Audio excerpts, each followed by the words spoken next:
Hi. TVK party 2024లో స్థాపించి 2026లో విజయ్ గారు CM అయ్యారని మనందరం అనుకుంటున్నాం. కరెక్ట్. కానీ ఆయన 10 సంవత్సరాల క్రితమే పాలిటిక్స్లోకి వచ్చి నేను ప్రజలకు సేవ చేయాలనుకుంటున్నానని అన్నారు. అది పక్కన పెడితే ఆయన విజయానికి 3 కారణాలు ఉన్నాయి. ఒకటి, మీరు సినిమాలు చూస్తున్నట్లయితే ఏవి కూడా ఎక్స్పెరిమెంటల్ మూవీస్ ఉండవు. ఆయనవి అన్నీ కూడా ప్రతి మూవీలోని ఒక సోషల్లీ రిలవెంట్ ఇష్యూని రైజ్ చేస్తారు. సో మీరు కత్తి మూవీ చూసుకుంటే రైతులు ఇష్యూస్ కానీ, లేదా మెర్సల్ చూసుకుంటే అదిరింది, మెర్సల్ చూసుకుంటే ప్రైమరీ హెల్త్ సిస్టమ్ ఎంత ఎక్స్పెన్సివ్గా అయిపోతుందని అనేది, ఇంకోటి బీగిల్ చూసుకుంటే ఉమెన్ ఎంపవర్మెంట్ గురించి ఇలా చెప్తూనే వస్తున్నారు. ఆ విధంగా ప్రజలకు కనెక్ట్ అవుతూనే ఉన్నారు ఆయన.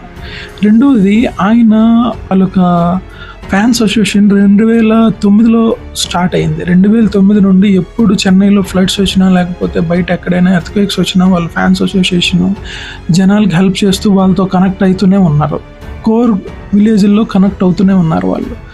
థర్డ్ది ఏంటంటే పొలిటికల్ వ్యాక్యూమ్ ఇన్ తమిళనాడులో జయలలిత గారు లేకపోవడంతో అన్నా డిఎంకే పార్టీకి అంత చరిష్మా లేదు.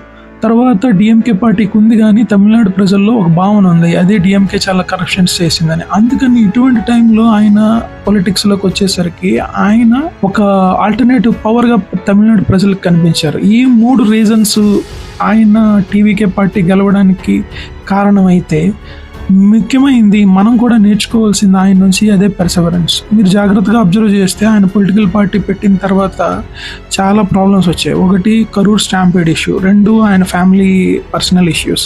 థర్డ్, మీరు చూసుకుంటే జననాయకన్ సినిమా సర్టిఫికేషన్ ఆగిపోవడం, సెన్సార్ బోర్డు, ఇవన్నీ ప్రాబ్లమ్స్. ఇవన్నీ వచ్చినా కూడా ఆయన ఒక మీటింగ్లో మెన్షన్ చేసినట్టు, men may come, men may go, but I go on for ever.